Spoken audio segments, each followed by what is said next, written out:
On va commencer maintenant. Donc je disais, si Noé s'arrêtait, Dieu lui a montré le ciel avec l'arc-en-ciel.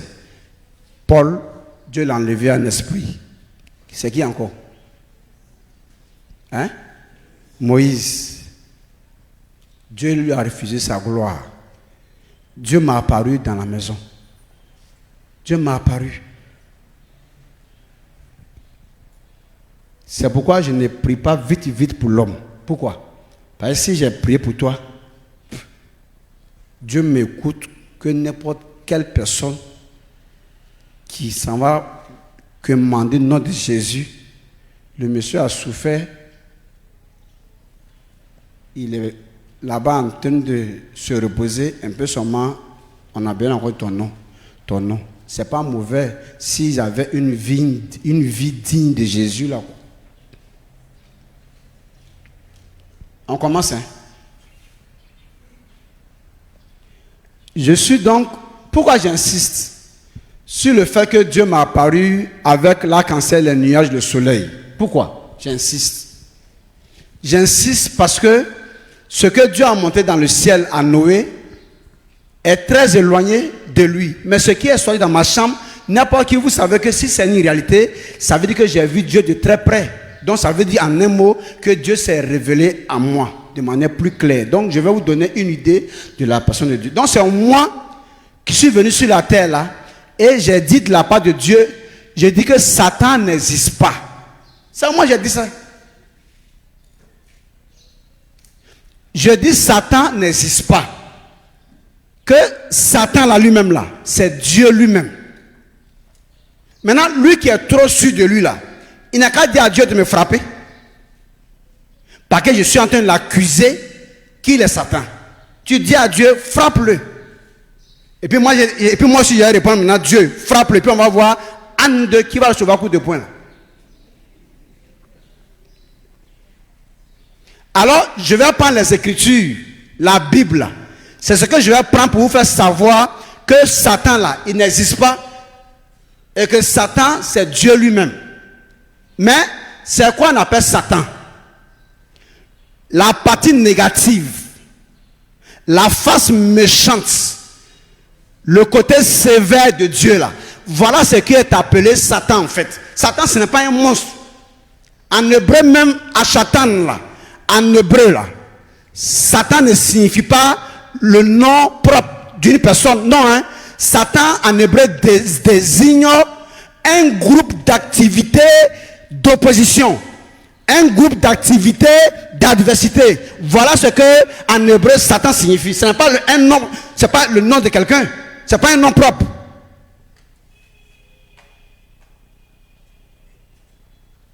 Satan là, la Bible là, ça commence par la Torah. La Torah là, c'est ce qu'on appelle l'Ancien Testament. L'Ancien Testament là, ce sont les Juifs qui ont fait ça.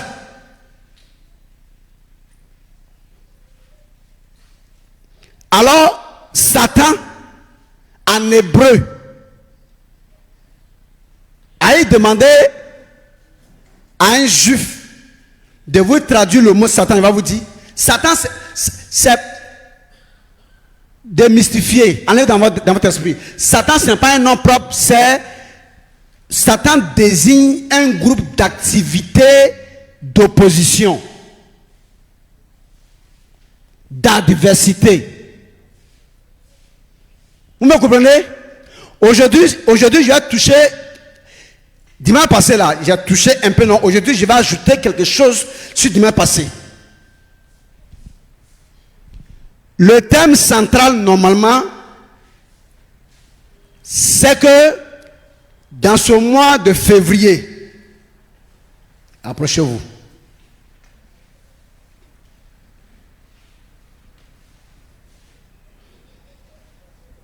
Suivez-moi, hein.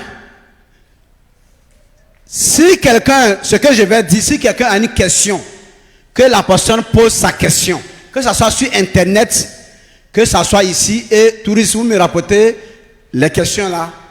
Tu comprends? Et puis je vais donner les raisons bibliques.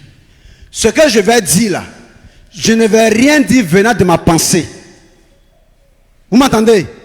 Tout ce que je vais dire, je vais le dire d'après les Écritures. Donc quand je dis que Satan n'existe pas, c'est la Bible là qui va témoigner. Mais ce n'est pas moi qui pense que par un esprit de supériorité à vous et aux hommes, dont je vais donner mon avis et vouloir que mon avis là soit une pilule à avaler. Non, c'est les Écritures qui ne reconnaissent pas Satan en fait. Donc on va aller dans les Écritures tout à l'heure. Vous me suivez, hein? Suivez bien. Premièrement, je disais que le thème central, c'est que pour le moment, je ne voulais même pas d'abord toucher d'abord à Satan. Mais c'est une question, dimanche passé, qui m'a obligé de parler un peu de Satan, qui est Dieu. Sinon, en réalité, le thème là, c'est que je veux faire savoir à l'humanité que contrairement à ce qu'on vous a fait croire, le péché ne vient pas du diable. Le péché ne vient pas de Satan, mais c'est Dieu lui-même qui a envoyé le péché dans le monde. Et c'est la Bible qui va parler. Et quand je vais finir de prouver que c'est Dieu qui a envoyé le péché, je vais maintenant aussi prouver que c'est Dieu qui a empêché que des gens soient sauvés. Dans la Bible encore. Quand je vais finir ça maintenant, je vais toucher maintenant à Satan lui-même pour démontrer comment est-ce que Satan, c'est Dieu lui-même. Sinon que Satan n'existe pas en un mot. Donc pour le moment, nous sommes sur le fait que le péché ne vient pas de Satan, mais le péché vient de Dieu. Premier verset, pour vous aider. Mais avant de vous donner le verset, calmez-vous. On va d'abord voir quelque chose. Oui, monsieur, je vois que tu es très choqué. Oui, monsieur, je sais que ça te dérange énormément, mais t'inquiète, c'est les Écritures qui vont te consoler. Voilà. Ne t'inquiète pas que tout ce que tu penses là, je sais, je vois, c'est ton droit. Et je ne suis même pas fâché contre quelqu'un qui est choqué. Parce que c'est normal, on n'a jamais entendu ça. Tout le monde sait que c'est Satan qui envoie pécher. Comment tu peux dire que c'est Dieu qui envoie pécher en tant qu'un homme de Dieu que tu es? Mais ce n'est pas moi qui ai dit, hein, c'est la Bible là qui va parler.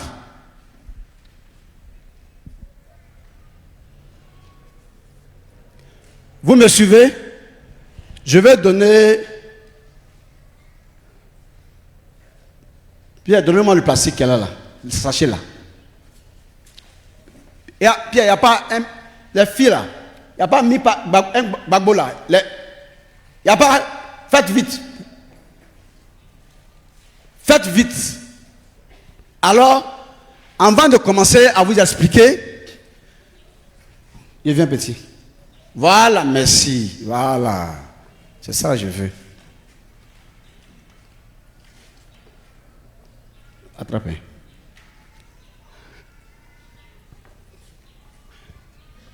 Vous me suivez, non?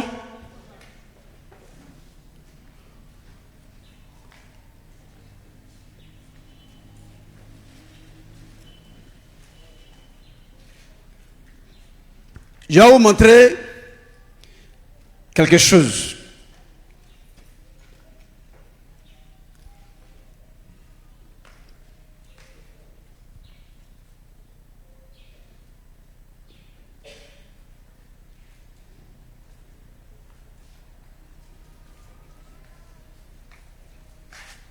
Viens.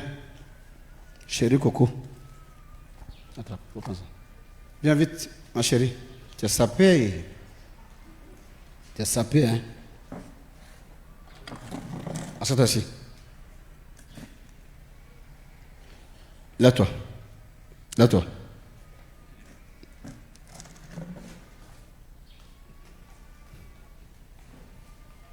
Bon, c'est pas facile que vous tous vous voyez, mais on va faire comment? On va se débrouiller. Viens, chérie. Assieds-toi. Pour le moment, vous voyez l'enfant, non? Hein? Envoie. Il faut renfermer. Voilà. Descends sur, descends. Voilà. Il a pris la bassine pour enfermer l'enfant. Vrai ou faux? Hein? Maintenant, est-ce que vous pouvez voir encore le visage de l'enfant? Hein? Entre lui qui a renfermé l'enfant avec la bassine et l'enfant qui a été renfermé par la bassine, qui est à la base du fait qu'on ne voit plus l'enfant? C'est l'enfant? Hein? C'est l'enfant lui-même. Micro, monsieur. S'il vous plaît, pardonnez, j'ai avancé. Pourquoi tu dis ça? Pourquoi je dis que... Tiens-toi sur tes pieds. Pourquoi tu soutiens que ce n'est pas l'enfant qui empêche qu'on voit son visage, mais c'est celui qui l'a fermé avec... Voilà. Je commence par le début, parce que l'enfant est venu s'asseoir là. Ouais. L'enfant. Merci. Ok. Et du coup, on ne voit plus l'enfant, Ouais. on voit qu'il y a un objet Effectivement. enfermé, tenu par quelqu'un. Tenu par quelqu'un. Ouais. Tenu par quelqu'un. Du coup, ce n'est pas la faute à l'enfant, mais l'enfant vient recouvert par un objet Voilà. et une personne. Merci. Un objet. Oh, mais tu parles, hein? Tu parles, hein? Tu parles, hein? L'enfant est couvert, renfermé par un objet tenu par quelqu'un. C'est bien, bravo.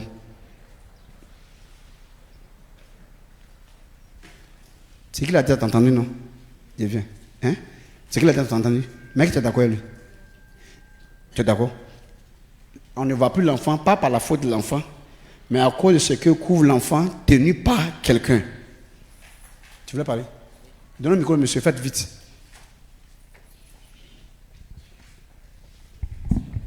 Allons-y. Bon, je dis c'est quelqu'un qui a décidé pour que l'enfant soit fermé. Sinon, ça ne vient pas De l'enfant. Voilà. Merci, monsieur. Merci. C'est l'esprit de quelqu'un qui a décidé ça. Parce qu'il a fermé. Voilà. Merci. Merci beaucoup. Ok, donc on reste là. Hein. On avance. Hein?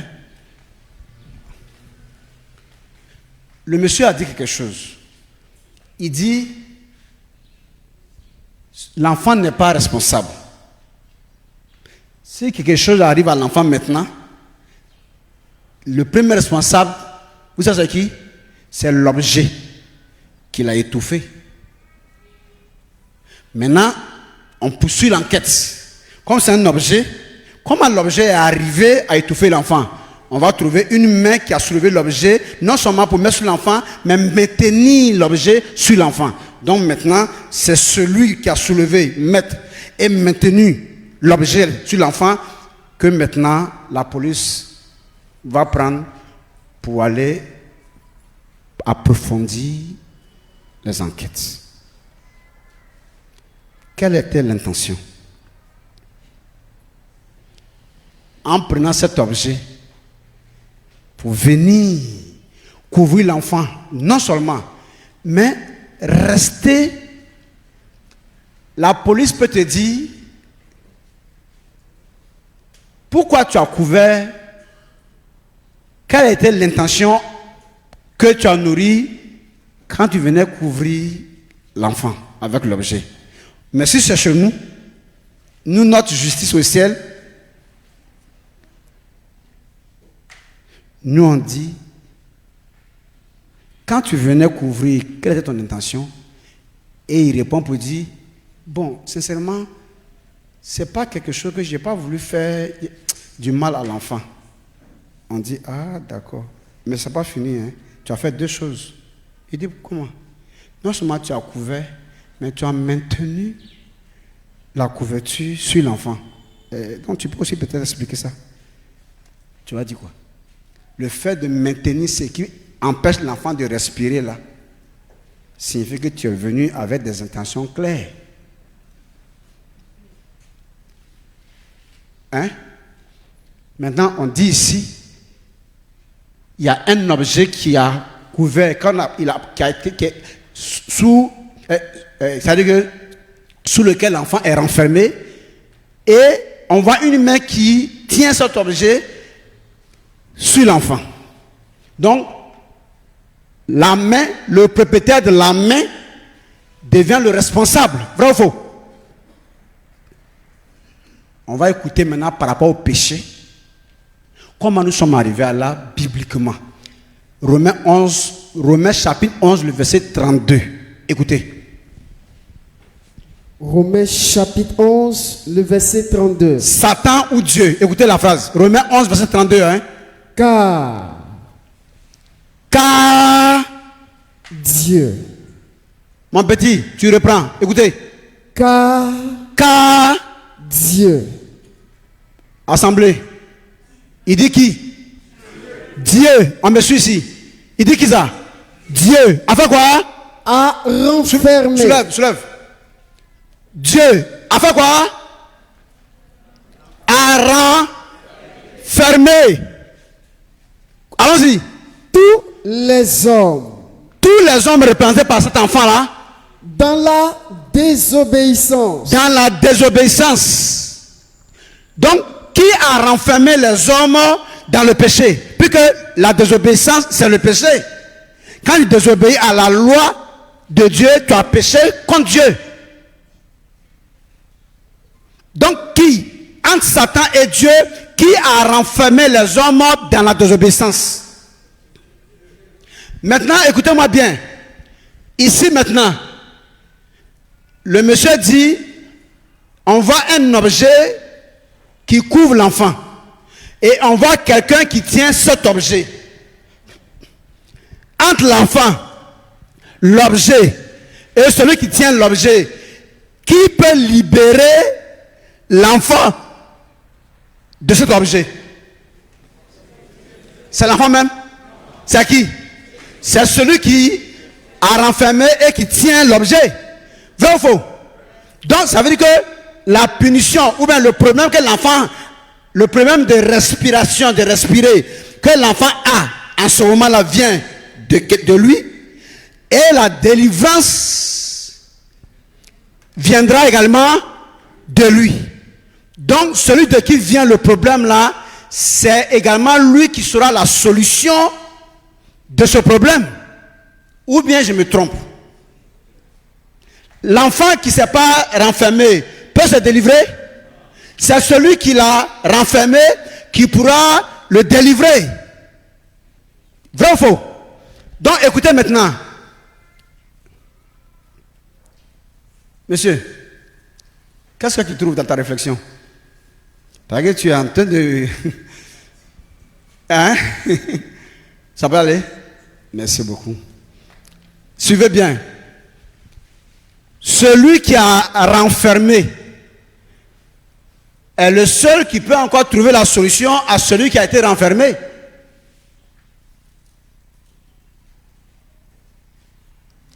Si la faute de quelqu'un n'est pas aussi grave, au point où la justice a besoin de se saisir de lui, s'il a fait une faute moins grave que quelqu'un est venu se plaindre à la police, si ses parents viennent pour plaider, la police va lui demander de retourner vers le plaignant pour que le plaignant vienne faire quoi? Retirer sa plainte.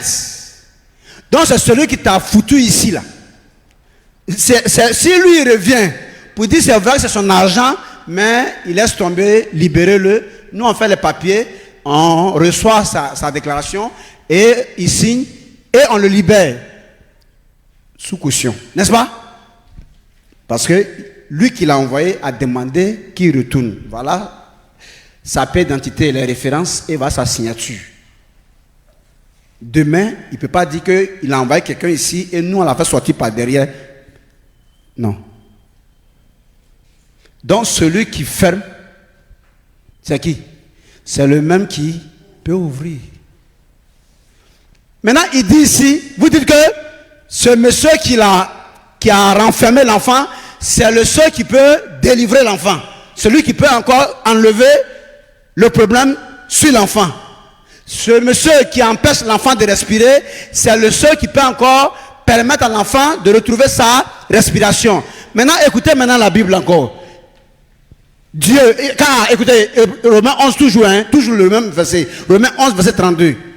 Car Dieu Dieu a renfermé il a renfermé tous les hommes dans la désobéissance. Il les a condamnés à désobéir à lui, Dieu.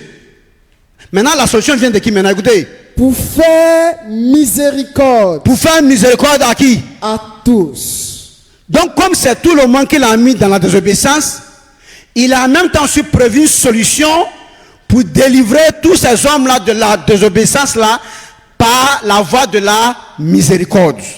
Donc, la miséricorde, c'est quoi? C'est une sorte de grâce.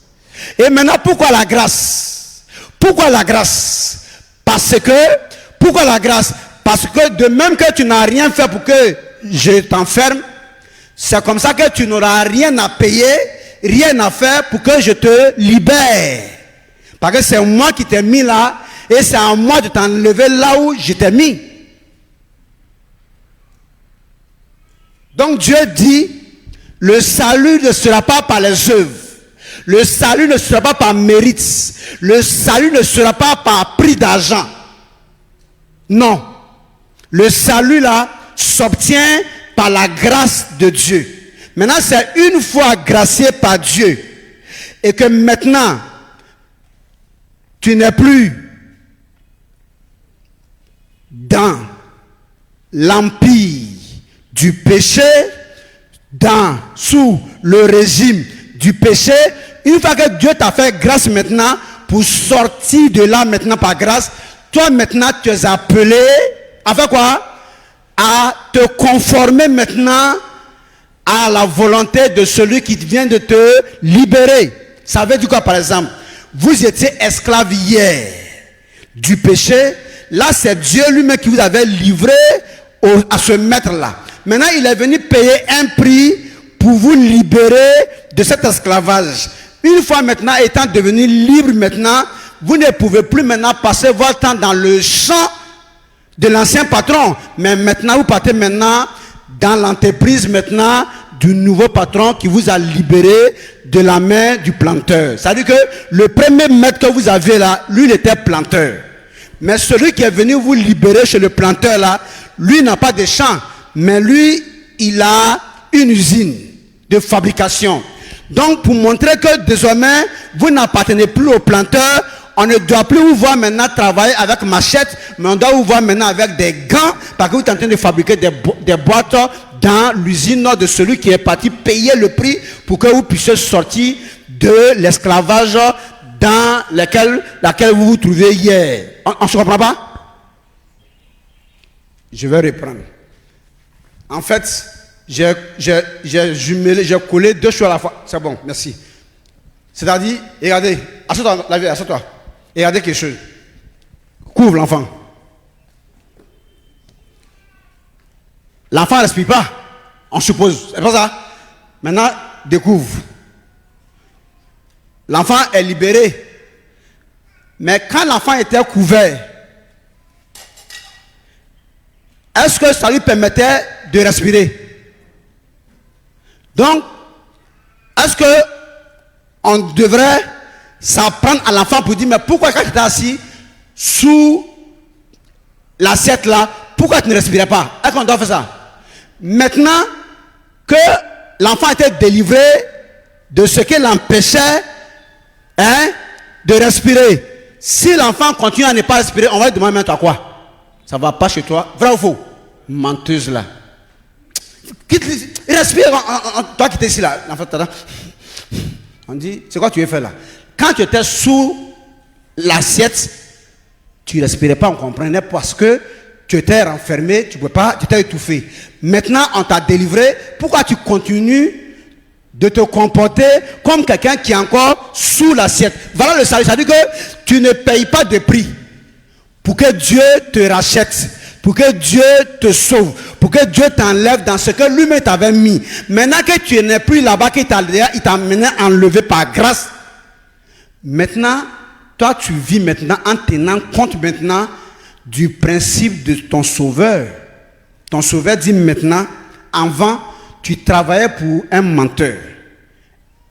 Il vole, il ment, il est hypocrite, il triche, il fait palabre. Donc, tout le temps que tu étais chez lui là, si tu voles, tu mens, tu critiques, tu fais palabre là, c'est ton droit parce que ton patron là, c'est le travail qu'il a qui est là. C'est le travail qu'il fait qui est là. Mais maintenant, moi, qui dis la vérité, moi, qui aime ce qui est juste, moi, tu comprends, qui ne me bat pas, je suis venu payer un prix pour te libérer de chez lui maintenant pour aller avec moi. Quand tu continues de mentir là, tu veux faire croire que tu es encore chez ton ancien patron ou alors tu es né de nouveau. Ou alors tu es un nouveau patron. Donc c'est votre qualité de vie une fois venu à Dieu là, qui va vous-même vous situer si vous êtes encore sous l'ancien patron ou alors vous avez trouvé un nouveau patron. Mais ça vous allez comprendre, c'est pas grave. Je reviens maintenant, il dit Dieu a renfermé tous les hommes, où ça? Dans la désobéissance, pour faire quoi? Pour faire miséricorde à tous. Donc pour faire quoi? Grâce. Hein? Maintenant, pourquoi Dieu procède par la grâce pour délivrer tous ceux qui sont sous la désobéissance? Mais puisque c'est toi qui les as emmenés là, donc tu ne peux pas leur demander. C'est comme s'ils ont fait quelque chose pour devenir désobéissants. En ce moment-là, ils vont faire autre chose pour devenir obéissants. Mais quand c'est toi qui les as entraînés naturellement dans la désobéissance, c'est encore toi de trouver une formule de délivrance pour eux. Donc quand tu décides de leur faire grâce, on comprend. Parce que de même qu'ils n'ont rien fait pour être là, mais ils ont été là par toi, c'est encore par toi encore qu'ils vont quitter là. Ah, comment on a compris? Hein? On me comprend? Merci beaucoup. Donc vous voyez que, en fait ici, ça vous permet maintenant de comprendre pourquoi Dieu a voulu que le salut soit par grâce. C'est parce que, à la base là, l'homme n'y était pour rien. À la base là, l'homme y était pour rien. Ça veut dire que l'homme n'était pas au courant de comment il s'est retrouvé dans la désobéissance. Donc, exiger à celui-là un prix pour sa délivrance, c'est trop lui demander. Et ce n'est pas juste, alors que Dieu est juste. Donc Dieu dit, mais comme c'est moi qui les ai envoyés là, je vais les faire grâce pour qu'ils quittent là. Mais cette fois-ci là, je les ai envoyés. Maintenant, vous voyez pourquoi j'ai aimé beaucoup ce que le monsieur a dit. Je crois que l'Esprit de Dieu a mis sa parole dans sa bouche. Pas parce qu'il connaît. Pourquoi j'ai aimé ce que le monsieur a dit? Vous savez pourquoi? Il dit, on voit une personne qui est assise et un objet qui la couvre et quelqu'un qui tient l'objet. Donc, tu vois, c'est comme si tu as des responsabilités en fait. Maintenant, l'objet qui est tenu par quelqu'un, qui couvre quelqu'un d'autre, c'est quoi? La personne qui est assise, ça, c'est tous les hommes. L'objet, suivez-moi, hein? L'objet, c'est quoi? C'est la désobéissance qui renferme les hommes. Donc quand l'homme veut se lever pour obéir, il se trouve qu'il est sous un joug de désobéissance. Donc l'objet qu'il a mentionné, ça c'est la désobéissance. Et la personne qui est assise là, ça c'est tous les hommes qui sont sous l'objet appelé désobéissance. Et il dit, mais on voit l'objet qui est tenu par quelqu'un. Donc, on voit maintenant Dieu qui prend la désobéissance comme un objet pour renfermer tous les hommes. Donc, logiquement, tous les hommes n'attendront leur délivrance là que par celui qui tient l'objet appelé délivrance qui les couvre.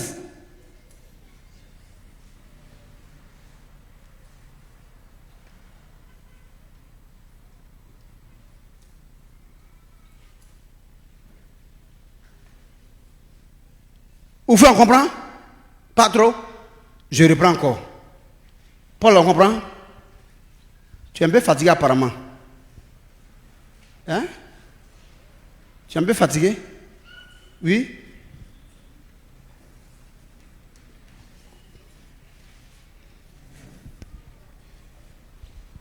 Tu n'es pas vraiment éveillé. Hein?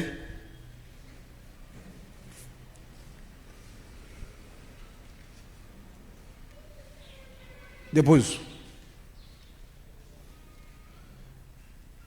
Il y a 3 choses. Il y a une personne qui est assise. Vrai ou faux? Et il y a un objet qui couvre la personne qui est assise. Vrai ou faux? Hein? Et on voit une main qui tient l'objet qui renferme la personne assise. Ça va droit? Hein? Donc la personne qui est assise maintenant dépend du poids de l'objet qui la renferme. On comprend pas ça? On comprend, non? Maintenant, si celui qui a mis l'objet sur celle qui est assise n'était pas là, ne tenait pas l'objet, peut-être que la personne qui est sous l'objet allait se débattre pour s'en sortir. Mais il se trouve que la personne qui a mis l'objet sur celle qui est assise là est restée en train de tenir l'objet renfermé sur la personne assise. Donc du coup, la personne qui est assise ne dépend plus non seulement de l'objet qui la renferme, mais dépend de celui-même qui tient l'objet. Maintenant, on demande pourquoi celui qui a renfermé l'enfant avec l'objet est resté en train de tenir l'objet. Parce que il ne veut pas que la sortie, la délivrance de l'enfant là vienne de l'enfant pour sa propre gloire, mais que la délivrance de l'enfant vienne de lui pour que la gloire de cette délivrance là, la gloire de ce salut là vient de Dieu, revient à Dieu. On ne me comprend pas toujours. Hein? Vous me comprenez? Tu es sûr, ça va? Qui on comprend? Eh, tu as compris ça, Marius?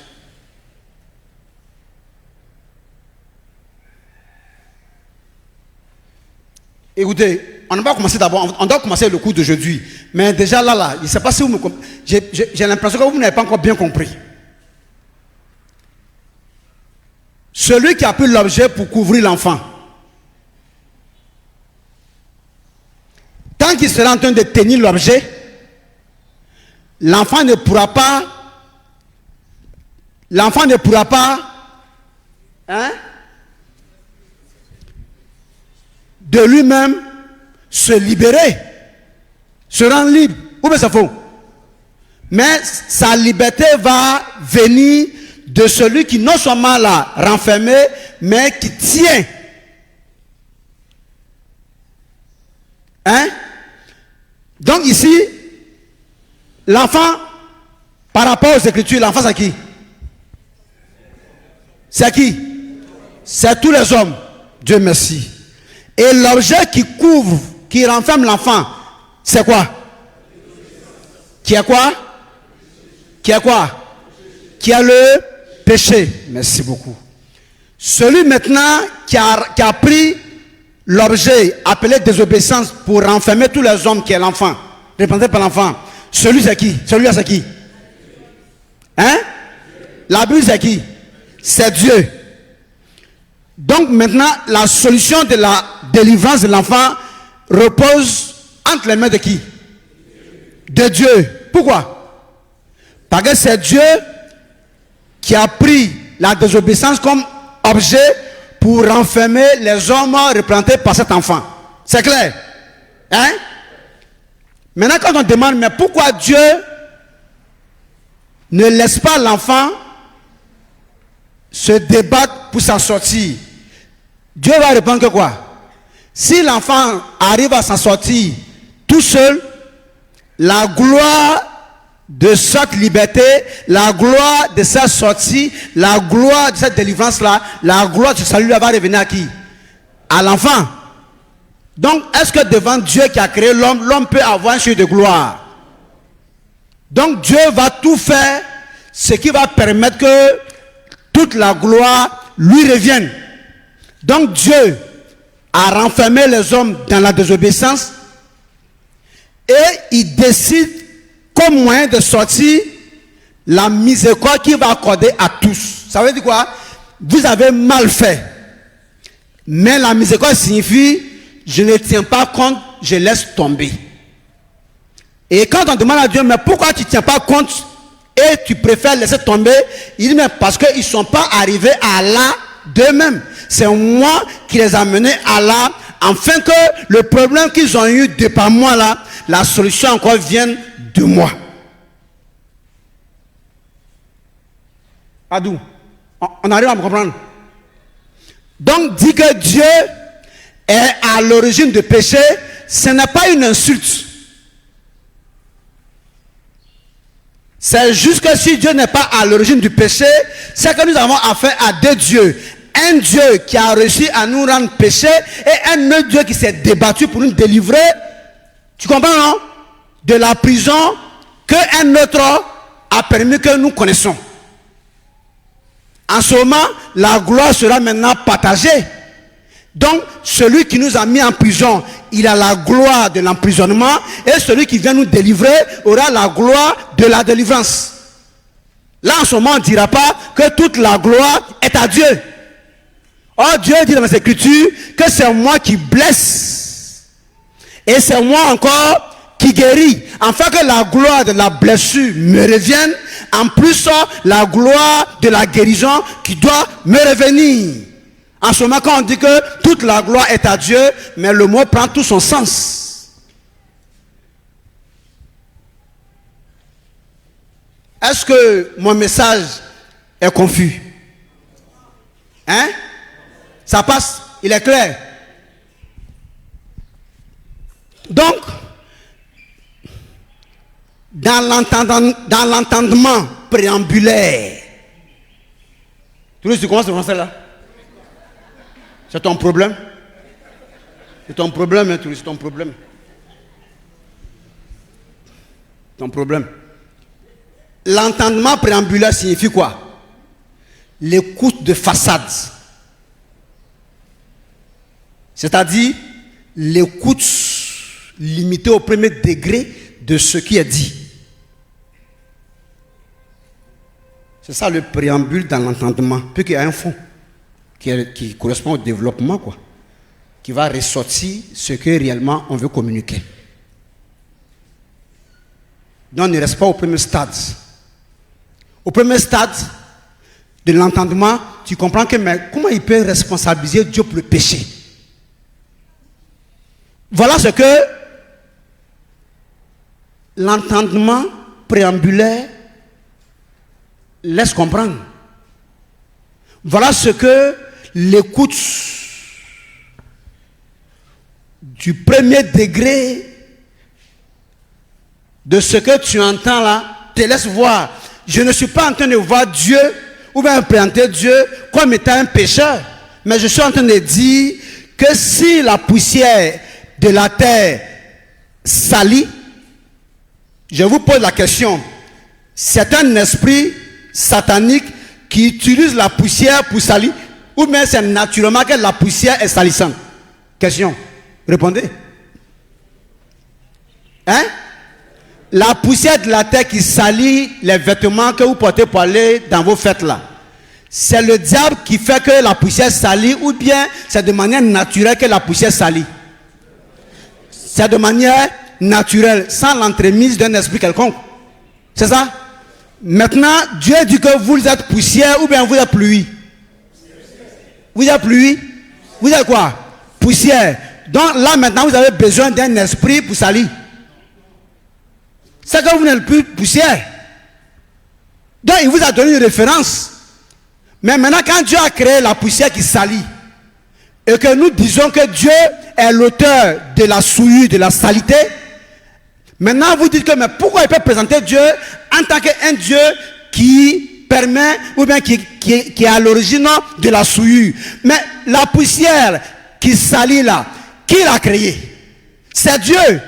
Maintenant, sauf que, comme tu es trop pressé pour pouvoir te faire voir, parce que tu penses que tu es intelligent que moi, alors que moi je suis en train de manifester une intelligence divine. Donc tu ne peux pas atteindre cette intelligence. Il faut m'écouter. Dans le cas, tu dois comprendre maintenant que mais Dieu n'a pas seulement fait un élément salissant, un élément salisseur qui est la poussière. Mais à côté de la poussière, Dieu a aussi fait la pluie. Donc la terre produit la poussière qui salit et le ciel produit l'eau qui vient purifier ce que la poussière a sali. Donc quand Dieu a renfermé tous les animaux, tous les êtres humains, tous les oiseaux et toutes les plantes dans la saleté à travers la poussière, mais il a aussi prévu une miséricorde en saison pluvieuse pour venir purifier ce que naturellement la poussière de la terre que lui-même il a délibérément créé là va salir là. Il a aussi délibérément créé aussi une solution à cette poussière là qui est la pluie du ciel.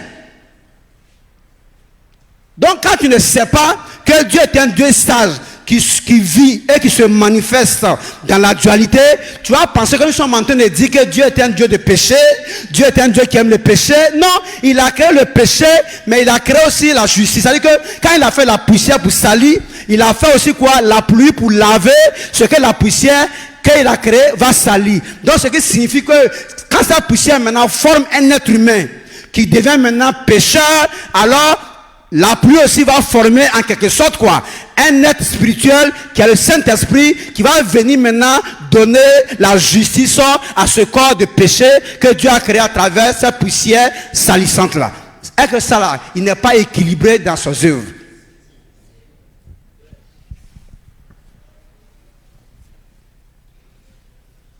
N'oubliez pas, il a dit à Abraham deux choses. Il a dit à Abraham deux choses. Il dit, tu auras des enfants. Est-ce que Abraham, tu peux compter? Est-ce que Abraham, tu peux me compter les grains de sable de la terre? Abraham dit non. Il dit, tu auras des enfants qui seront à ce nombre-là. Mais Abraham, c'est pas fini. Viens. Viens ici. Sors de ta chambre. Allez, traverse ton salon. Viens. Lève les yeux vers le ciel, regarde. Quand il a regardé, il dit, tu vois les étoiles là? Il dit oui. Tu peux les compter? Il dit non. Tel sera encore le nombre de tes enfants. Ça veut dire quoi?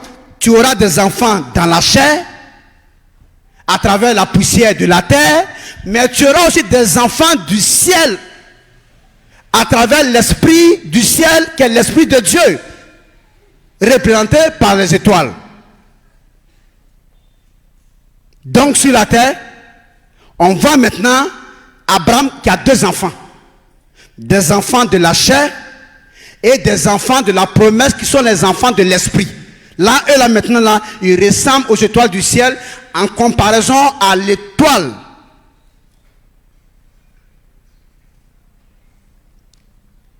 À quelle étoile? À quelle étoile? On va arriver. Donc Abraham a deux enfants. Des enfants selon la chair et des enfants selon la promesse qui est l'esprit. Petit, tu es prêt? Romains chapitre 9. Oh, écoutez-moi, aujourd'hui je vais dire, par exemple, je suis en train de voir tout à l'heure là, hein, l'esprit de Dieu qui me fait signe. Il y a des choses que nous allons dire aujourd'hui. Donc préparez-vous parce que je vais dire des choses. Suivez bien. Suivez. Alors Abraham a deux enfants. Des enfants selon la chair et des enfants selon la promesse qui est l'esprit qui a été promis à l'humanité. Suivez maintenant. Abraham a deux enfants. Abraham a deux enfants. Petit, tu es prêt? Romains chapitre 9, laisse 5, verset 5, verset 6, verset 6, verset 6, verset 6. D'accord? Verset 6. Verset 6. Non, ça ne m'arrange pas encore. Verset 6. Romains 9, 5, 6. Romains 9, verset 7. Voilà. Commence à 7. Romains chapitre 9 à partir du verset 7. Oui. Et quoi? pour être la postérité d'Abraham, pour être les enfants d'Abraham, ils ne sont pas tous ses enfants. tous ceux qu'il a couchés ne sont pas tous ses enfants. Donc ça va faire deux groupes. Puis il y a un groupe qui va devenir vraiment ses enfants et l'autre ne sont pas reconnus comme étant ses enfants, quoique ils viennent de lui, quoi. C'est pourquoi on le prend en référence.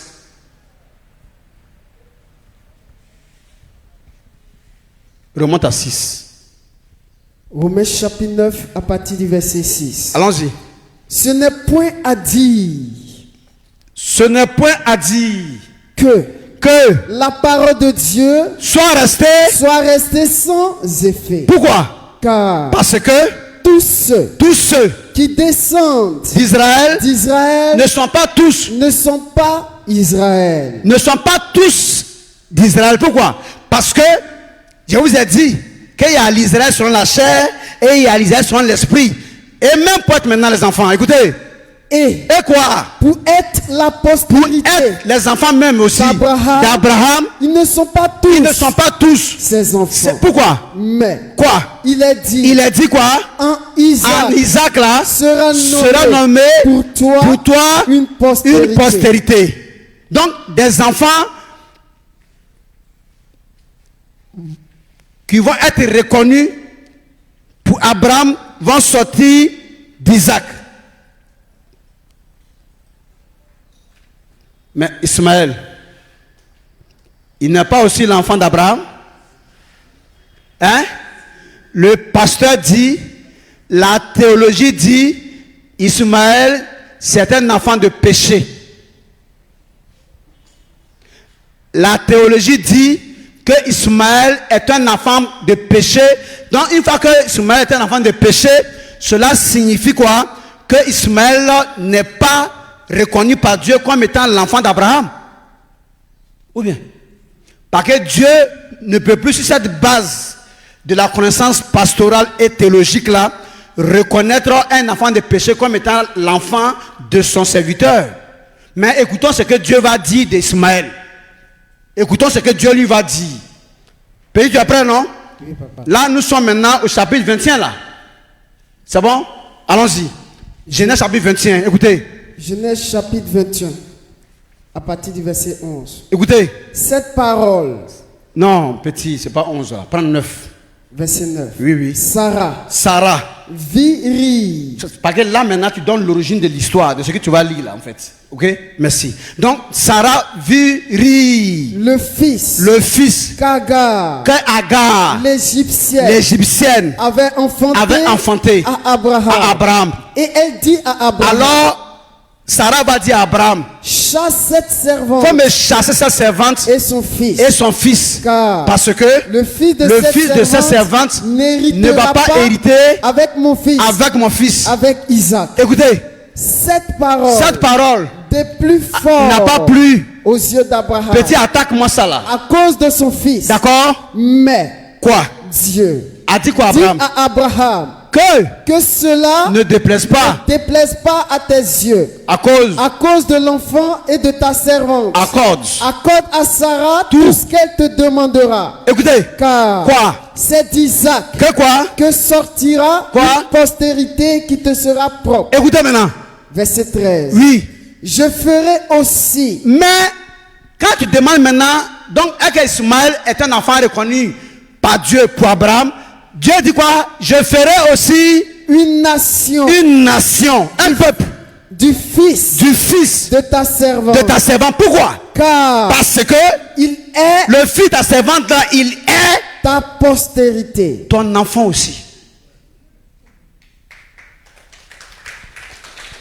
Hein? Dieu n'a pas reconnu Ismaël. Dieu a dit qu'Ismaël ne fera pas partie de la postérité d'Abraham. Dieu a dit qu'Ismaël ne sera pas une nation.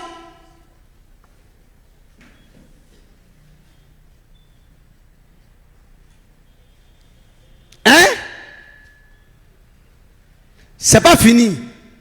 Maintenant, quand le pasteur ou bien la théologie dit Ismaël, par Agar, c'est un enfant de péché d'Abraham. Ça veut dire quoi? Ça veut dire qu'Abraham, dans sa marche avec Dieu, il y a eu un moment où il a péché contre Dieu. Vrai ou faux? Vrai ou faux? Je vais revenir sur ça de manière plus profonde la prochaine fois, où je vais faire sortir d'autres éléments, mais aujourd'hui, je vais vous montrer quelque chose d'abord. Petit, tu es prêt? Tu es prêt? Galates chapitre 4. Oui, c'est bon. À partir du verset 22 à 24, ça peut aller. Ok. Galates chapitre 4. Suivez. On n'a pas commencé, mais ce que je vais dire, même, je ne sais pas pourquoi ça se fait comme ça aujourd'hui. Ce que je vais dire, mais je n'arrive pas à commencer. Allons vite. Galates chapitre 4, à oui. partir du verset 22. Écoutez. Car. Remonte, pour bien faire comprendre. Commence à 20 petits. Verset 20. Oui. Je voudrais être maintenant auprès de vous. Je voulais être maintenant auprès de vous. Et changer de langage. Car je suis dans l'inquiétude à votre sujet. On s'en va là. Dites-moi. Quoi? Vous qui voulez être sous la loi. C'est parce que vous n'entendez pas ce que la loi dit. Allons-y. N'entendez-vous point la loi? Allons-y. Car. Quoi? Il est écrit. Que quoi? Qu'Abraham. Il a eu quoi? Eu 2 fils. Abraham a eu combien? Combien? Paul reconnaît qu'Abraham a eu 2 fils, mais la théologie et ses pasteurs disent que l'autre est un péché, donc il n'est plus fils d'Abraham. Paul lui reconnaît ça d'abord. C'est pas fini, hein? Écoutez. 1. De la femme esclave. Et l'autre de la femme libre. Mais Paul a oublié de dire ça parce que Dieu dit qu'il a aussi la postérité d'Abraham. Écoutez maintenant. Mais quoi? Celui de l'esclave naquit est venu au monde selon la chair. Et le pasteur voit déjà cet enfant-là en tant qu'un enfant du diable. Or Dieu dit, c'est la chair qui a la paternité de cet enfant-là. C'est selon la chair. Allons-y. Et quoi? Celui de la femme libre, de la femme Sarah naquit est venu au monde en vertu de la promesse qui est l'esprit qui a été promis. Au dernier temps, je répandrai de mon esprit sur toute chair. Donc Isaac vient à l'image de l'esprit. Ici, Ismaël vient à l'image de la chair. Donc du coup, Abraham a 2 enfants. Un qui est à l'image de l'esprit, représenté par les étoiles du ciel où se trouve l'esprit. Et l'autre qui est à l'image de la chair, représenté par la poussière de la terre. Voilà les 2 enfants d'Abraham. Une postérité qui sera comme les grains de sable de la terre que tu peux compter. Et une postérité qui sera comme les étoiles du ciel où se trouve l'esprit. Donc c'est la chair et l'esprit. Voici les 2 postérités d'Abraham.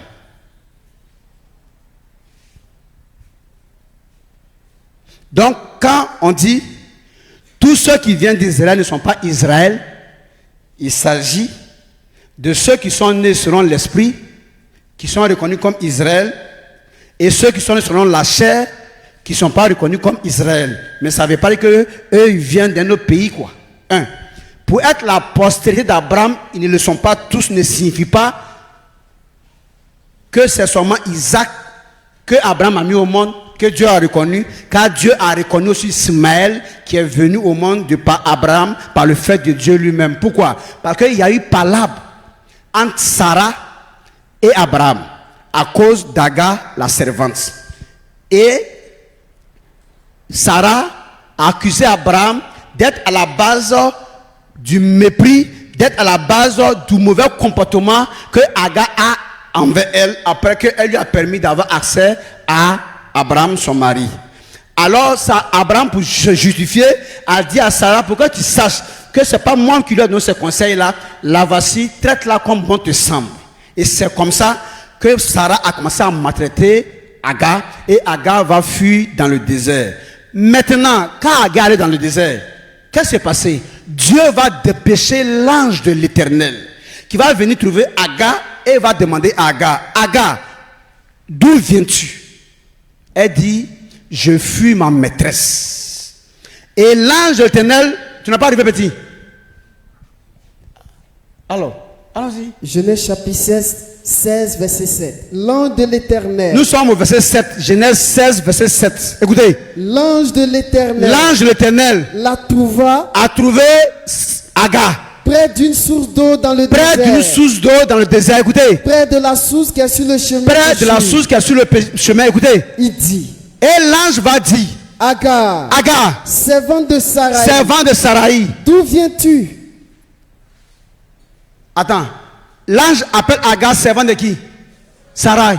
Donc ça veut dire que l'ange éternel là sait bien qui Agar est. Et avec qui elle est.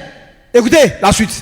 D'où viens-tu? D'où viens-tu? Et où vas-tu? Mais toi, tu sais bien que je suis servant de Sarai, puis tu me demandes d'où je viens. C'est là que tu sais, mais tu veux voir mon degré de vérité ou bien si je mens. Écoutez. Elle répondit. Agar a répondu à l'ange de Dieu. Je fuis. Je suis en train de fuir. Loin de Sarai. Loin de Sarai. Ma maîtresse. Écoutez-moi bien, écoutez bien. L'ange de l'Éternel. Maintenant, l'ange de l'Éternel doit dire quoi à Agar? Mais c'est bien fait pour toi. Tu t'as envolé le mari des gens. Qui t'a envoyé là-bas? Toi, tu es venu faire travail servant ou bien tu es venu chercher un garçon? Pourquoi vous êtes comme ça, vous les petites filles égyptiennes là même? Hey, écoute ta caboya. Allez, il faut retourner en Égypte là-bas. Qui t'a envoyé ici? On t'a envoyé de venir être servant, ou on t'a dit de venir chercher le mari des gens.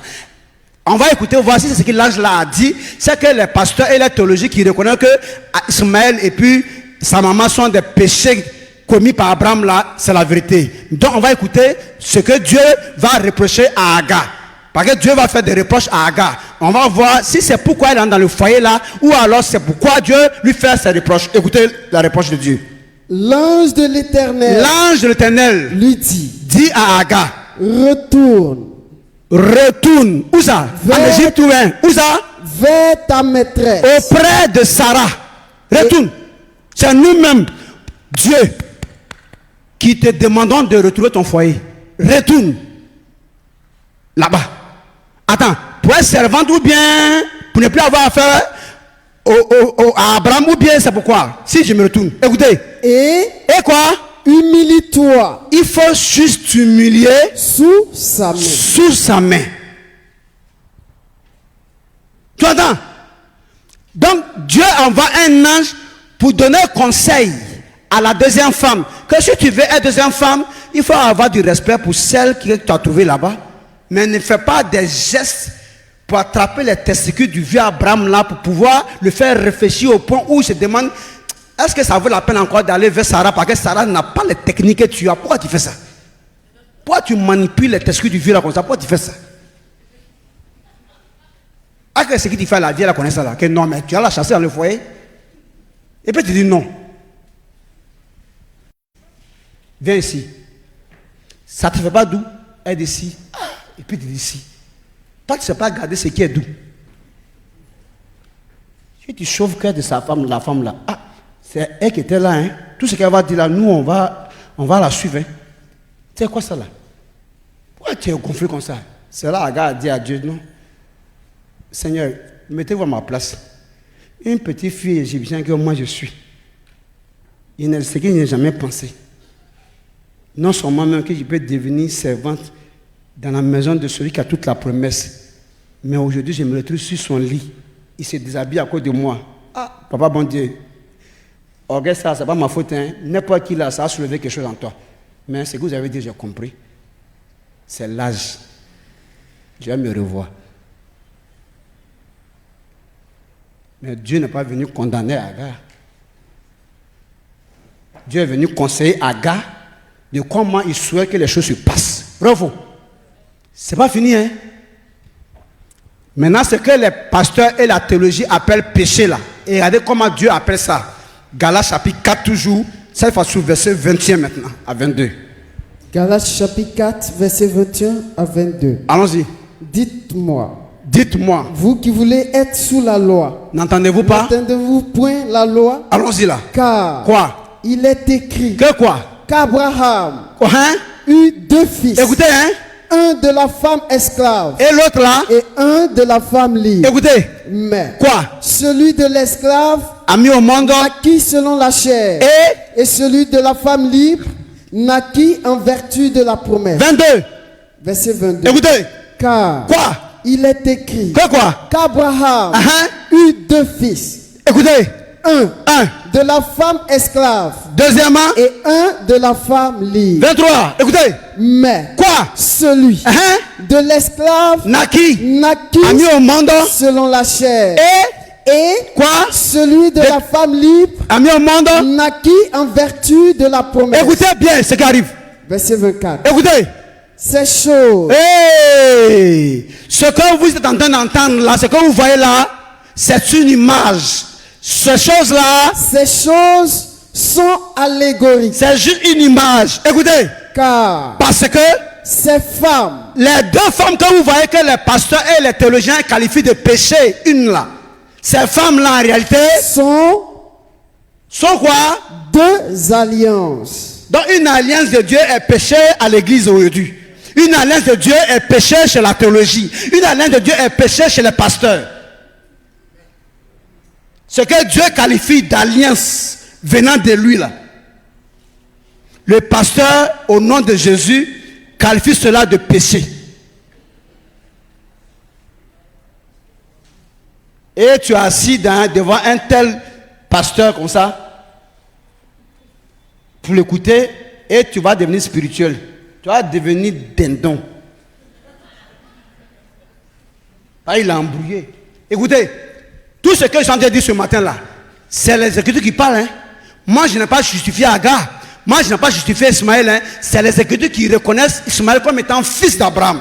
C'est les Écritures qui reconnaissent que Dieu a envoyé un ange pour donner conseil à Agar de comment il doit se comporter dans le foyer où il reconnaît qu'il a mis. Deuxièmement. Troisièmement, c'est les Écritures qui reconnaissent Agar comme étant une alliance de Dieu. C'est pas fini, hein? Maintenant, le chaos. C'est qu'on va voir. En ce que les théologiens et les pasteurs disent que Abraham a péché, en prenant Agar pour mettre au monde Ismaël, on va voir avec Dieu, est-ce que Dieu reconnaît que Abraham a péché contre lui, ou alors Abraham a été obéissant envers lui. Donc on va écouter Dieu lui-même encore se prononcer. Mais cette fois-ci, Dieu va donner le secret à l'enfant d'Abraham appelé Isaac. Ton papa, voilà ce qu'il a été. On va écouter. Si Abraham a été pécheur, qu'est-ce que Dieu a dit à l'enfant de son papa? Abraham chapitre 26. Genèse chapitre 26, à partir du verset 3. Genèse chapitre 26. C'est les Écritures, hein? C'est les Écritures, hein? Ou bien, écoutez. Genèse chapitre 26, à partir du verset 3. Écoutez. Séjourne dans ce pays-ci. Et remonte 2. Verset 2. Petit pardon, fais vite là. Oh. L'Éternel lui apparut. L'Éternel apparut à Isaac là. Et dit. Et il va dire à Isaac. Ne descends pas en Égypte. Faut pas aller en Égypte. Hein. Demeure dans le pays que je te dirai. Mais reste à Guérard. Séjourne dans ce pays-ci. Et écoutez bien. Je serai avec toi. Moi Dieu serai avec toi Isaac. Et je te bénirai. Et je vais te bénir. Car je donnerai.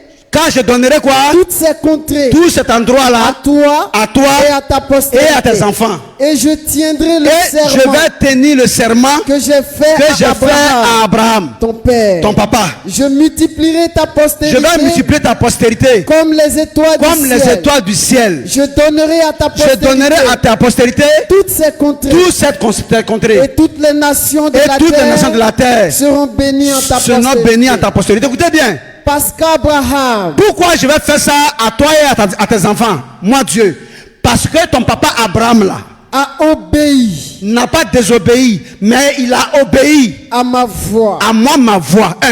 1. Et qu'il a observé. Deuxièmement, il a respecté mes ordres. Mes ordres. 2. Mes commandements. Il a respecté mes commandements. 3. Mes statuts. Il a respecté mes statuts. 4. Et mes lois. Et il a respecté toutes mes lois. Donc quel est ce pasteur? Quelle est cette église-là qui continue de considérer pécheur celui que Dieu a qualifié de juste? Qui continue de voir comme désobéissant celui que Dieu a reconnu comme étant obéissant à ses lois, à ses statuts, à ses commandements et à toutes sortes de règles qu'il a donné à respecter à ce dernier. Dans ce qu'on vient d'entendre là, vous avez entendu que Abraham a péché contre Dieu? Dieu a fait des reproches. Dieu a reproché quelque chose à Abraham devant son fils. Dieu a reconnu que Abraham a obéi. Écoutez, reprends, écoutez bien. Parce qu'Abraham a fait quoi? A obéi. À quoi? À ma voix. Ça veut dire quoi? On reste là d'abord. Ça veut dire Abraham agissait d'après ce qu'il entendait de moi. Quand je parle, quand il entend ma voix, il agit. Donc, tout ce qu'il faisait, c'est d'après ce qu'il avait entendu de ma voix. Un. Deuxièmement, Abraham a obéi à ma voix. Ça veut dire quoi? Ça veut dire que, petit après, Ésaïe 55, verset 8. Moi, je ne parle pas. Ce qui fait qu'il est difficile pour un pasteur indien. Il est difficile pour un pasteur à passe, quoi. Hein? De s'arrêter devant moi pour discuter d'affaires de Dieu. Parce que je ne dis rien de moi-même. C'est les Écritures qui parlent. Donc quand tu veux discuter là, tu discutes avec les Écritures, puis tu me laisses passer, parler dans mon campement. Que je n'ai pas affaire à quelqu'un qui ose discuter avec Dieu. Jusque là, je ne dis rien de ma pensée. C'est les Écritures, on lit. Donc quand tu n'es pas d'accord, c'est pas moi tu n'es pas d'accord, tu n'es pas d'accord avec la Bible là, donc tu déposes et puis tu sors sans Bible, c'est tout. Je ne dis rien de moi.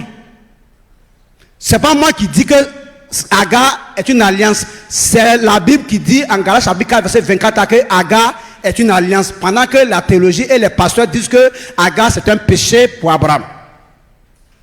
C'est pas moi qui dis que Ismaël là c'est l'enfant d'Abraham reconnu par Dieu. C'est Genèse chapitre 21 à partir du verset 7, 9 là, 10, 11, 12 là, qui reconnaît que Ismaël est une postérité que Dieu a accordée à Abraham. C'est pas moi qui dis que Abraham n'a pas péché contre Dieu, n'a pas désobéi, mais a obéi à Dieu. C'est Dieu lui-même qui est en train de dire à l'enfant d'Abraham qui est Isaac que ton papa là a obéi à quoi? Parce qu'Abraham a obéi à ma voix. À ma voix. Alors, il y a combien de voix? Et quel type de voix? Ésaïe 55, verset 8. Ésaïe 55, verset 8. Écoutez. Car mes pensées, moi Dieu, mes pensées ne sont pas vos pensées. Ne sont pas vos pensées. Et vos voix, vous les hommes là, ne sont pas mes voix. Ne sont pas mes voix. Dit l'Éternel. Donc Dieu dit que les voix des hommes sont contraires à lui, ses voix. Mais ici à Isaac, il dit ton papa n'a pas obéi aux voix des hommes, hein, mais ton papa a obéi à ma voix. C'est pas moi qui vais me forcer à justifier Abraham. Moi, je voulais juste dire ce que les Écritures retiennent de lui de la part de Dieu.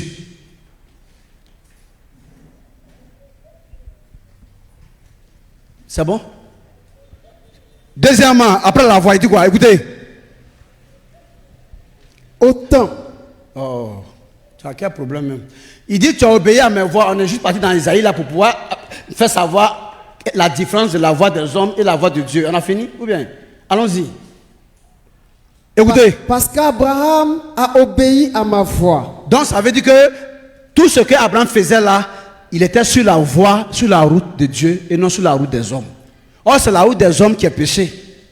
Mais Dieu dit que c'est sur ma route qu'il a marché et le pasteur dit que Abraham a péché. Et donc ça veut dire que le pasteur dit que Abraham a marché sur la voie des hommes et non sur la voie de Dieu. Pendant que Dieu lui-même dit que c'est sur ma voie qu'il a marché. Le pasteur dit oh, faut laisser ça. C'est une manière de parler que tu parles. Sinon, toi-même tu sais qu'Abraham n'a pas marché sur ta voie. Comment un pasteur peut discuter avec Dieu?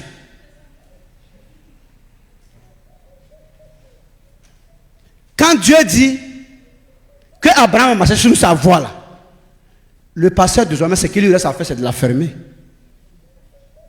Parce que c'est Dieu qui juge. C'est pas fini. Et qu'il a fait quoi? A observé mes ordres. Donc, ça veut dire que même quand Abraham était très attaché à Sarah, sa première femme avec qui il a souffert, quand il lui est arrivé dans la pensée d'avoir l'envie de coucher avec sa servante, il a lutté avec parce qu'il se demandait ça c'est quoi. Quand il a fini par se rendre compte que c'est un ordre qui vient de Dieu, parce que Dieu veut faire sortir une deuxième alliance, alors il s'est soumis et chacun maintenant rencontre des balivernes. Il ne dit rien, il dit Dieu tranchera entre moi et tous ceux qui pensent que c'est de ma volonté que j'ai fait ça. C'est sous les ordres de Dieu. Dieu dit que c'est sous mon ordre il agit.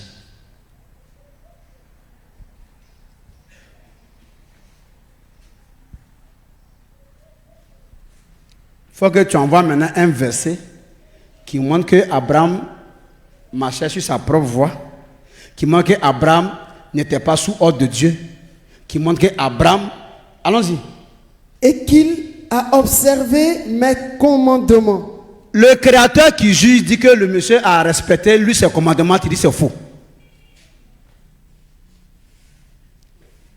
Ismaël est un enfant du péché. Voilà. Abraham a péché contre l'Éternel.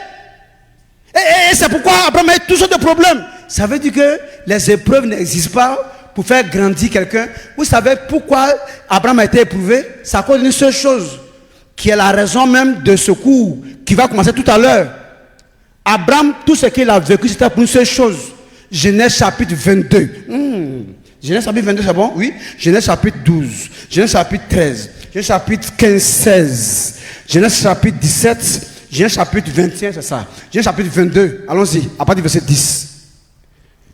Genèse chapitre 22, à partir du verset 10. Allons-y. Puis, quoi? Abraham étendit la main et prit le couteau. Et il a pris le couteau pour égorger son fils.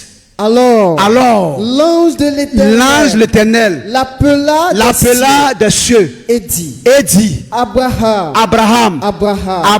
Et il répondit. Et l'ange de l'Éternel l'appela où ça? Des cieux, du ciel, et il lui dit Abraham. L'ange de l'Éternel va l'appeler pour dire Abraham, fais quoi? Et il répondit. Et Abraham répondit, me voici. Allons-y là. L'ange dit. N'avance pas ta main sur l'enfant. Ok. Donc si Isaac n'a pas été égorgé, c'est parce que qu'est-ce qui s'est passé? Parce que l'ange de l'Éternel lui a dit ne le gorge pas. Vrai ou faux? Hein? Donc l'ange de l'Éternel dit la vérité. Et l'ange de l'Éternel, quand il parle, il est à écouter. Mais ce n'est pas ce même ange de l'Éternel qui a dit à Agar, retourne dans le foyer là. Pourquoi cette fois-ci c'est le péché? Et quand Abraham l'a écouté pour épargner le coup de son fils, là c'est justice. Voilà le même ange qui est revenu. Maintenant, je vais vous dire les épreuves que Dieu fait connaître à celui qui l'appelle à sa suite, comme vous êtes à la suite de Dieu là. Voici les raisons des épreuves là. C'est ça qui arrive maintenant. On s'en va maintenant. L'ange lui dit, n'avance pas quoi? Ta main. Pour faire quoi? Sur l'enfant. Pour faire du mal. Et ne lui fait rien. Écoutez. Car. Et reprend. Quoi? Car. Quoi? Car. Il dit quoi? Car. Je sais. Dieu dit, je lui sais maintenant. Il dit quoi? Je sais quoi? Je sais maintenant. Reprends. Je sais. Hein? Maintenant. On souligne quoi ici? Hein? On souligne quoi? Maintenant. C'est maintenant. À cette heure-là que je viens de me rendre compte, de comprendre. Quoi? Quoi? Tu crains Dieu. Donc, depuis la famine qui est arrivée à Cana, depuis ta femme que j'ai donnée au roi d'Égypte, depuis ta femme que j'ai donnée à nouveau au roi des Philistins à Guérar, depuis Agar que je t'ai donné, que j'ai arraché pour ramener encore dans le désert avec ton enfant dans la faim, dans la soif. Depuis Sarah que tu as toujours aimé, que j'ai empêché d'enfanter, tout ce que je faisais là, je faisais juste pour que tu saches à qui tu as fait, de quoi je suis capable. et comment tu dois faire attention avec moi. Et je voulais voir si tu avais retenu la leçon. Il t'a dit maintenant, le seul enfant qui t'est donné par une vieille qui ne peut plus enfanter là. Prends un couteau et tue, je vais voir. Si tu refuses, ça veut dire que tout ce que tu as fait, c'est petit, on va reprendre à zéro. Donc, comme tu as compris la leçon et que tu es prêt à obéir, à égorger ton seul enfant qui te reste à cet âge-là, ça veut dire vraiment, tu sais à qui tu as fait. Donc, laisse l'enfant maintenant que l'essentiel est atteint. Le but est atteint, c'était d'avoir ma crainte. Isaac à la maison, Abraham à la maison, que c'est tout ce qu'ils cherchaient. Donc, dites aux enfants d'Abraham qu'ils vont venir par la suite, que vous représentez là, que me voici.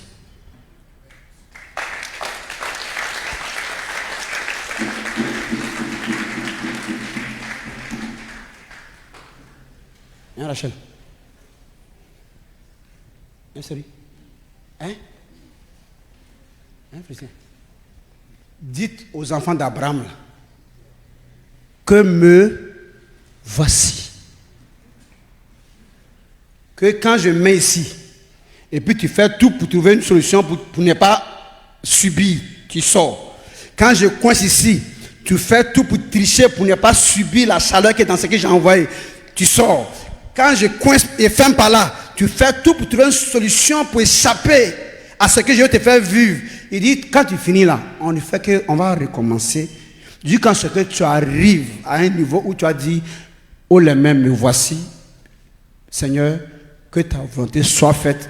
Là maintenant, je te dis maintenant, comme tu sais à qui tu as fait, c'est maintenant je te laisse. Donc tant que vous n'aurez pas la crainte de Dieu, que vous allez prouver par votre obéissance, soumission à quelque chose que Dieu va vous dire qui ne soit pas facile pour vous d'accepter. Parce que si tu vas voir quelqu'un, si tu vas quelqu'un accepter de quelqu'un quelque chose qui ne l'arrange pas, c'est qu'il a la crainte de la personne, de peur que le pire ne l'arrive. Mais quand tu vois qu'il dit que, oh, et puis quoi, c'est qu'il n'a encore rien vu de toi, donc il veut que tu te présentes encore davantage. Donc si tu as vraiment un pouvoir, ça ne fait que commencer. Donc vous pouvez faire ça avec des hommes. Mais si vous résistez à Dieu, préparez-vous que vous allez subir les conséquences. Jusqu'à ce que vous soyez fracassé, fragilisé. Moi, regardez ma petite poitrine de moineau là, moi. Regardez ma petite poitrine d'écureuil là, moi. Les nuages descendent dans ma chambre. L'arc-en-ciel apparaît dans ma chambre. Le soleil sort dans ma chambre. Regardez ma modestie. Regardez comment je suis. Rien devant tout le monde. Trouvez-moi à la maison. Trouvez-moi dans la rue. Vous allez voir comment je suis. On dirait quelqu'un qui n'a rien vu comme gloire et grâce de Dieu. Pourquoi? Parce que ce qu'il m'a fait là, je suis tellement fatigué que je ne veux plus que ça s'ajoute. Donc tout ce qu'il dit là, il dit je suis d'accord. Et quand toi tu t'assois à côté, tu me regardes. Attends, à ça, toi tu es d'accord avec ça? À ça? Il dit non, quand toi tu vas arriver, toi tu peux refuser. Ce qui a fait que moi je suis d'accord là, quand tu vas savoir, tu seras d'accord avec moi. Quand vous voyez quelqu'un qui a quelque chose, et puis on ne peut pas respirer, il n'a pas eu ça par la voie normale. Sinon, celui qui est passé par une voie de souffrance pour devenir quelque chose, on ne le conseille pas l'humilité. Parce que l'humilité là, on ne devient pas humble. L'humilité là, on ne cherche pas à être humble. Quand quelqu'un dit que, quand tu me vois, tu ne vois pas que je suis humble, il n'est pas encore humble. L'humilité ne se dit pas, se constate. Des gens viennent me voir à la maison et puis ils me disent, ah, homme de Dieu, mais ce n'est pas la même personne. Hein. Il a dit, comment ça? Que mais, le dimanche là, ou bien sur les écrans, mais quand tu es à la maison, vraiment, c'est pas. Il a dit, voilà, moi-même, c'est que je suis là. C'est comme ça que je suis. Mais, dimanche, je représente quelqu'un qui s'appelle Dieu, qui veut s'adresser à sa créature. Tu veux qu'il fasse attention à qui? Maintenant, quand j'ai fini de jouer le rôle, mais je reviens à moi-même. Maintenant, quand tu me trouves encore dans l'état du rôle que je jouais, c'est que moi-même, ce n'est pas vrai. 2 Corinthiens 10, verset 10. On ne peut pas trouver la même personne autoritaire là, et au travail, et à la maison, ce n'est pas possible. Un général d'armée, qui quand il passe, ses militaires craquent. Il les regarde avec les yeux rouges. S'il prend les mêmes yeux rouges pour aller regarder sa femme sur le lit, il ne va pas sortir avec elle. Hein. Et s'il se plaint au village et puis les parents viennent, puis on demande à leur fille, mais pourquoi ton mari dit que tu refuses de coucher avec elle? Elle dit qu'il dit de craquer.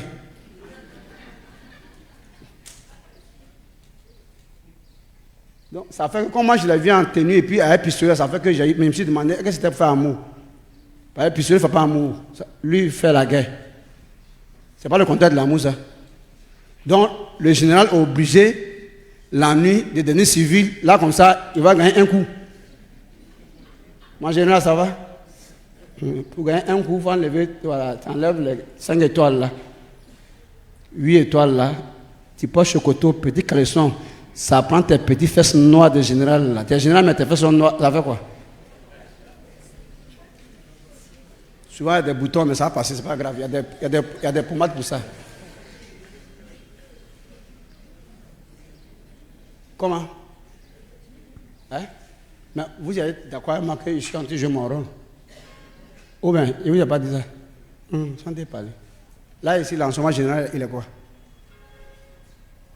2 Corinthiens 10, 10. 2 Corinthiens 10, verset 10. Car quoi? Dit-on que quoi? Ces lettres sont sévères. Quand ces messages, quand tu écoutes là, il est très sévère. Et fortes. Et c'est trop fort. Mais quoi? Présent en personne. Quand tu le trouves lui-même naturellement là, il est faible. Et ses paroles. Et sa parole est méprisable. Voilà comment j'ai 2 faces. Maintenant, il vient, il dit, vous avez peur des généraux d'armée là, vous avez peur d'eux.